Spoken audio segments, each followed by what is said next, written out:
Hi అండి. ఈరోజు మన వీడియోలో లివర్ ఫ్రై మసాలా లేకుండా చేసిన ఈ లివర్ ఫ్రై అన్నంలోకి కొంచెం వేసుకున్న కలిసిపోయి ఒట్టిదే తినేసేయాలనిపిస్తున్నది. ఇది ఎలా అన్నది ఇప్పుడు చూద్దామా. నేను ఇక్కడ 1/2 kg లివర్ తీసుకున్నానండి. ఇలాగా కట్ చేసుకోవాలి. ముక్కలన్నీ ఒకే సైజులో కట్ చేసి పెట్టుకోవాలి.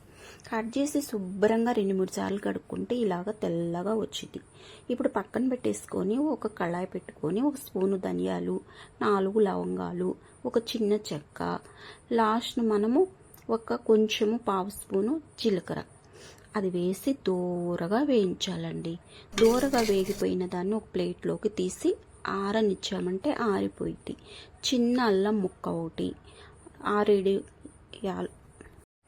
ఎల్లుల్లి గర్భాలు, చిన్న కొబ్బరి ముక్క ఇవన్నీ తీసుకొని మనము పక్కన పెట్టేసి ఒక జారులోకి తీసుకొని మిక్సీ పట్టుకోవాలండి. ఆరిపోయిన తర్వాత మొత్తము మిక్సీ వాటర్ వేయకుండా పట్టాలండి. వాటర్ వేసుకోకూడదు. అది కూడా మెత్తగా కాదు, కచ్చా పచ్చాగా పట్టుకోవాలి. ఇలాగా పట్టేసి పక్కన పెట్టుకొని ఒక కళాయి పెట్టి 2 స్పూన్ల ఆయిల్ వేసుకోవాలి. ఆయిల్ వేసి పెట్టుకున్న ఉల్లిపాయ ముక్కలను వేసి ఇలాగా దూరగా మగ్గించుకోవాలండి. దాంట్లోకి 2 చీల్చిన పచ్చిమిర్చి వేసి దూరగా వేగనివ్వాలి. 2 కరివేపాకు రెమ్మలను కూడా వేసి దూరగా వేయించుకోవాలి. ఇలాగ వేగితే సరిపోతే మనం తీసుకున్న లివర్ వేసి దీంట్లో నుంచి వాటర్ వచ్చిందండి. కొంచెం సాల్ట్ వేసేసి కొంచెం ఇలాగా మనం వాటర్ పోయకూడదు. వాటర్ అన్నది మనకి వచ్చింది. మూత పెట్టి మగ్గనివ్వాలి. మూత పెట్టి మగ్గనిచ్చి మధ్యలో ఇలాగా కలుపుకుంటూ ఉండాలండి. వాటర్ అన్నది వినిగిపోయేలాగా ఆయిల్ అన్నది సపరేట్ అవ్వాలి. 1/2 స్పూను పసుపు వేసి ఇలాగా కలుపుతూ మూత పెట్టి మగ్గనిచ్చి ఆయిల్ అన్నది మనకి ఇలాగా సపరేట్ అవ్వాలండి. బాగా చూడండి, ఇలాగా సపరేట్ అవ్వాలి.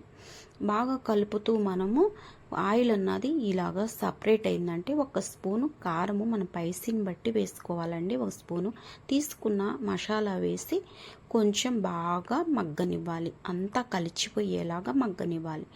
లాస్ట్ కొంచెము కొత్తిమీర చల్లుకున్న అంతే, మనకి లివర్ ఫ్రై అయిపోయింది. చూడండి, ఇలా అనంగానే ఉడికిపోయి మనకి వెంటనే ఇలా వచ్చింది. అంతేనండి, లివర్ ఫ్రై చాలా సింపుల్ అండి. ఇది చేసుకుంటే చాలా సింపుల్, ఈజీ అండి. అన్నంలోకి అయితే కొంచెం వేసుకున్న కలిసిపోయిద్ది. ఒట్టిది తినేసేయాలనిపించిద్దండి.